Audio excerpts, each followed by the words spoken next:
throughout this time, as I've testified, we were trying to find a formula, things we could do with the Ukrainians that would convince the president that they were worth talking to. Maybe, Mr. Holmes, the takeaway was he thought it was no big deal because he already knew. He didn't remember it because we already had the transcript. No, he didn't remember the. We had the Trump-Zelensky transcript had been out for 2 months. Sir, I believe that even though you're repeatedly bringing this conversation up, as you said, to everybody anytime there's a talk about Ukraine, you recall this conversation. Maybe it was the transcript. The call happened on the July 25th. That's 4 months ago. The transcript's been out for 2 months.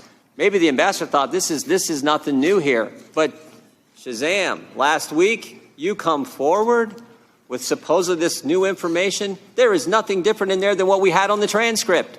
Maybe that's the reason their star witness, their first witness, didn't bring it up. But they had to have something. So you're their closing witness because you overheard the president talking to Ambassador Sondland. Sir, if I could answer, I see 4 seconds left on the clock. I believe that Mr. Holmes, you may take as long as you need. Thank you, sir. I believe that Ambassador Taylor did already know when I briefed him when I returned from vacation on the 6th. It was not news to him that the president was pressing for a Biden investigation. That's not what I asked. I asked why he didn't share with us. Mr. Jordan, please do not interrupt the witness any further. Mr. Holmes, this is exactly Mr. Jordan's time has expired, but yours has not. Okay, thank you, You may sir. answer the question. It's exactly my point. I briefed the call in detail to the deputy chief of mission, went away for a week, come back, I refer to the call, and everyone is nodding. Of course that's what's going on. Of course the president is pressing for a Biden investigation before he'll do these things the Ukrainians want. There was nodding agreement. So did I go through every single word in the call? No, because everyone by that point agreed. It was obvious what the president was pressing for. And Ambassador Taylor, as you've just outlined, had all those other interactions with But he all didn't these share it with us. Mr. Jordan, please do not interrupt. But sir, sir, my vivid recollection of an event I was involved with was a touchstone experience that to me validated what we believed. And Ambassador Taylor was not in that call. And so all of a sudden last week you got to come tell us, right? Mr. Jordan, your boss will allow the witness to answer the question. I'll finish with this. Thank you. He was involved in a number of other interactions, as you've outlined, that brought him to the same conclusion. It is quite possible that he doesn't share the one that the guy he worked with. Mr. Jordan, Mr. Jordan, you may not like the witness's answer, but we will hear it. There wasn't an answer. Mr. Jordan, we will hear the witness's answer. Have you concluded, Mr. Holmes? I have, sir. Thank you. She had apologized about that. Steve Scalise, just don't want to miss this. Hang on here. Let's drop in the Republican from Louisiana. To run a one-sided Soviet-style process that we've never seen before. This isn't like Benghazi. This isn't like anything else. This is an impeachment inquiry. And in fact, Speaker Pelosi's resolution confirms that it's an impeachment inquiry, yet every other impeachment inquiry we've had in the history of our country, all three, have allowed both sides to call witnesses, have allowed the White House to participate. That's not happening right now.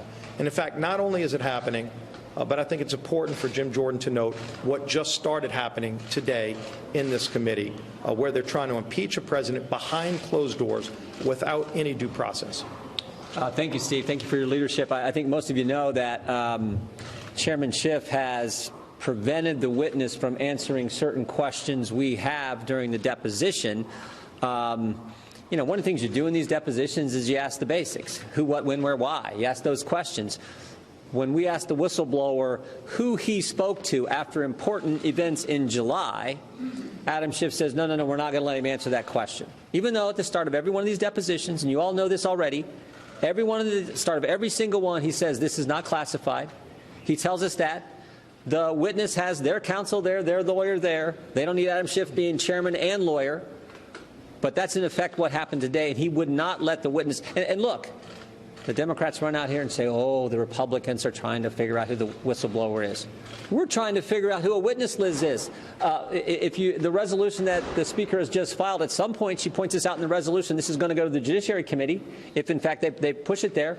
There will be witnesses called. We'd like to figure out who those witnesses should be so the American people can get the facts, get the truth, and we know who these individuals are. So that it seems interesting to me that Chairman Schiff is so sensitive. I mean, pointed out last week, there are 435 members of Congress. One of them one of them, only one of them, knows who the whistleblower is, more importantly, who the sources are for the whistleblower that were the basis of him filing this complaint. And somehow he doesn't want anyone else to know that. Mr. Schiff and his staff are the only ones in America who can know, and it's evidence about his sensitivity. You saw it on display today when we tried to ask the witness certain questions, and Mr. Schiff would not let him answer. Among those questions, are you asking for names that the witness has been in contact with? That's usually what you do when you want to know who he spoke to. Okay, does he answer you? He won't. He wouldn't. The chairman wouldn't let him. But the Democrats are contending that that's a process of elimination to try to figure out who the whistleblower is. No, it's a process of figuring out who we are going to call as witnesses. We did a letter last week.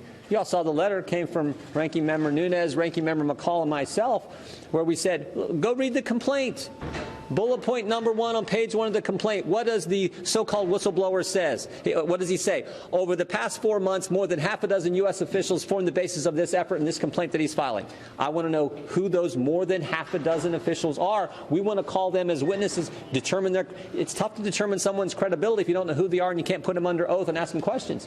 Everyone should know that. What about Mr. Vindman's concerns that he raised in his opening statement that the ask to investigate the Bidens could potentially undermine national security? What's your reaction to that? My reaction is always to say what I said this morning. There are 4 fundamental facts that have never changed. Never changed. Mr. Vindman is not the first one we've talked to who's been on the call. We've heard from President Trump and President Zelensky.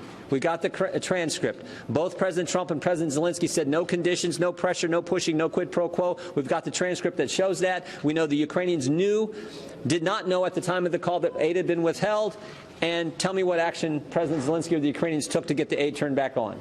Did he do a press conference? Did he issue a statement? Did he say he was going to investigate and do certain things? None of that happened. Those 4 facts have never changed, even though you got all this stuff that Adam Schiff wants to talk about and leak from these depositions. These are all just, that's all it is. None of the basic things have ever changed. The meeting never happened. The meeting that the Ukrainians wanted did not happen.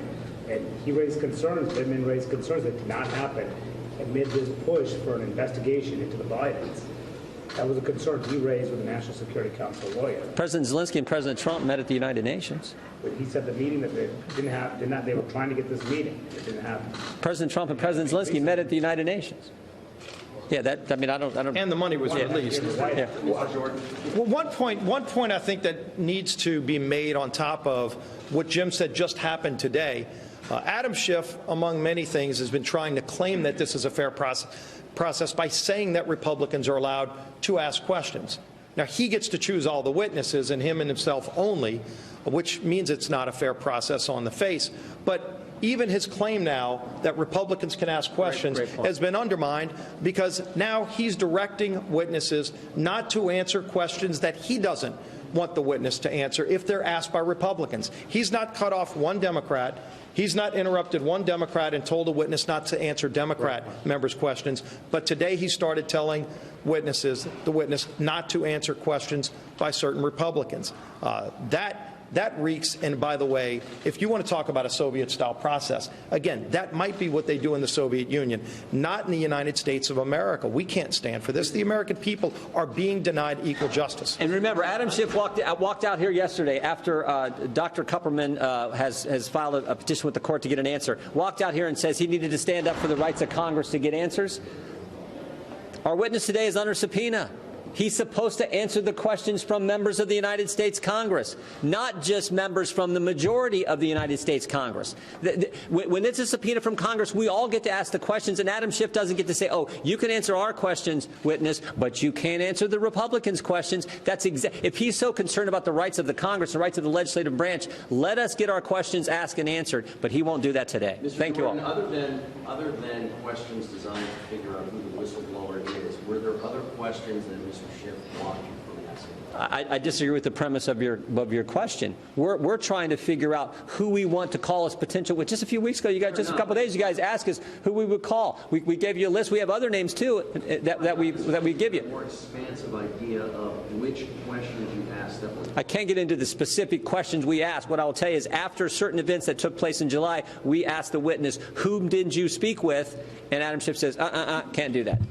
Thank you all. It's clear Pelosi needs to declare a mistrial. This has been a tainted process from the start. What happened today confirms, even worse, just how poorly Adam Schiff is handling this process and denying the ability for Republicans to even ask basic questions that are critical to the heart of whether or not a president of the United States is impeached. This is, by the way, something that Hamilton himself warned against when he was writing in the Federalist Papers, expressing concerns about how Congress would handle impeachment. This is exactly what he talked about. This stinks to high heaven. This shouldn't be allowed, not in the United States of America. Keep going. Immediate. 1 minute to the gentlelady, freshman from Silt, Colorado, Ms. Boebert. Well, I recognize the gentlelady from Colorado for 1 minute. Thank you, Mr. Womack, and thank you, Madam Speaker. I rise today frustrated and dismayed because Congress continues to act as the Speaker's House rather than the people's House. Debate has been silenced, and bipartisan amendments have been rejected for political reasons. I myself submitted 80 amendments to this bill, and not a single one was made in order. This includes 3 amendments redirecting federal funds from bureaucrats to fight wildfires that are burning down the West. Forget voting on these common sense amendments. Democrats won't even allow debate on them. I also filed 3 amendments to reallocate resources to help combat drought in the West. All ignored, and all debate was refused. How about the amendments redirecting resources to improve veterans' mental health? Ignored. You know why the American people like Congress less than cockroaches, root canals, and Nickelback? Because of political garbage like this. Speaker Pelosi has silenced my constituents and the American people once again. And I yield back. Gentlelady's time has expired. Gentleman from Arkansas, reserved.